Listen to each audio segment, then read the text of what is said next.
I am on a mission. And my mission is to change the way that menopause is perceived and treated. They took women who had had a hysterectomy, and they took women who still had their uterus, and they put them into two groups, right? And what they did with one group is to say, okay, you still have your uterus. So because unopposed estrogen increases your risk for uterine cancer, we're going to give you Prempro, right? You're going to get on Prempro, and we're going to monitor you, and we're going to compare you to women who still have a uterus, but who are the control group, right? What's a control group? The group that doesn't get any of the hormone, right? Or the hormone drug. So that's one group going on. Okay, we're going to follow you and see what happens to you. Okay, we're going to compare you to women who do nothing, right?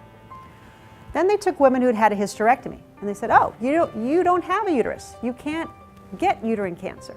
So we can give you Premarin alone, right? I don't need to give this group Provera because we're not trying to decrease the risk for uterine cancer. So the group that had a hysterectomy got Premarin alone, and they were compared to women who'd had a hysterectomy who didn't do anything, okay?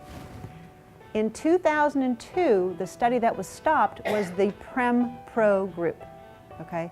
Because in the Prempro group, they noticed an increased risk of stroke, an increased risk of breast cancer, and a minimal increased risk of heart disease, okay? So that study was stopped.